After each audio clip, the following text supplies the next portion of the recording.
ప్రకాశం జిల్లాలో రెండో రోజు కూడా వాహనదారులకు పెట్రోల్ డీజిల్ కష్టాలు తప్పడం లేదు. జిల్లాలో 450కి పైగా పెట్రోల్ బంకులు ఉండగా వీటిలో సగానికి పైగా బంకుల్లో పెట్రోల్ డీజిల్ లేక మూతపడ్డాయి. దీంతో తెరిచి ఉన్న పెట్రోల్ బంకుల వద్దకు వాహనదారులు పరుగులు తీస్తున్నారు. దీనివల్ల బంకుల వద్ద ట్రాఫిక్ పెరిగిపోయింది. 2 రోజులుగా పెట్రోల్ డీజిల్ డిమాండ్ మేరకు దొరక్క వాహనదారులు ఆగ్రహం వ్యక్తం చేస్తున్నారు.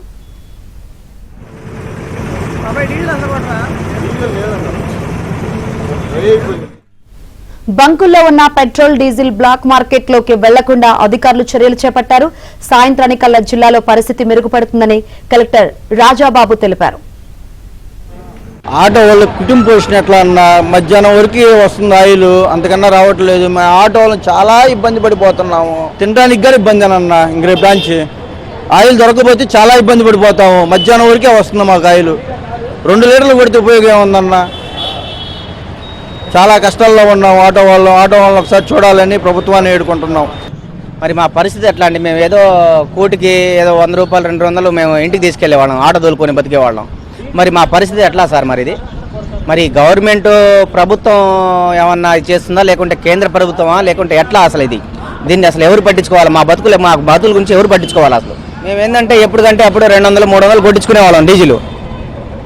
ఇప్పుడు ఒకేసారి ఇప్పుడు కూడా అది కాకుండా 200కో 300కో కొడతామని చెప్తున్నారంట.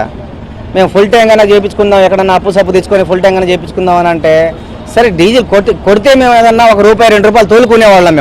ఏమన్నా జాబులు చేసుకునేవాళ్ళం అండి. మేము కాదు కదా. అది సార్ మా పరిస్థితి. రాష్ట్రంలో ఎక్కువగా మనకి గుంటూరు, కృష్ణా, పల్నాడు ఆ ప్రాంతంలో ఈ కొరత అనేది రావడం వల్ల, అది సోషల్ మీడియాలో రావడం వల్ల అంతా కూడా ప్యానిక్ అయ్యి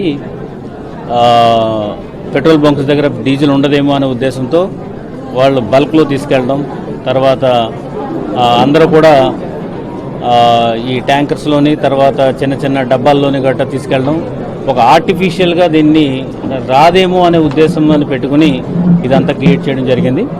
సో దీన్ని ఇమీడియట్గా మనం అడ్రస్ చేయడం జరిగింది. సో మన దగ్గర ఉన్నటువంటి 195 పెట్రోల్ బంక్స్ ఉన్నాయి మొత్తం టోటల్గా మన జిల్లాలో. అవన్నీ కూడా చాలా క్లోజ్గా మానిటర్ చేస్తున్నాము. సాయంత్రానికల్లా మేము ఎస్టాబ్లిష్ చేస్తాము. అంతా కూడా స్టెబిలైజ్ అవుతుంది. బల్క్ యూజర్స్ ఎవరైతే ఉన్నారో వాళ్ళకి చూసిన తర్వాత మనం చేస్తాము. ముందైతే ప్రజలకి వెహికల్తో పాటు వెళ్తే వాళ్ళకి ఏ ఇబ్బంది లేకుండా వాళ్ళకి కావాల్సినంత డీజిల్ అయితే కొట్టడం జరుగుతుంది. బట్ బల్క్లో డబ్బాల్లో తీసుకెళ్ళడం కానీ ట్యాంకర్లో తీసుకెళ్ళడం అనేది మాత్రం ప్రస్తుతానికి నిషేధించాము.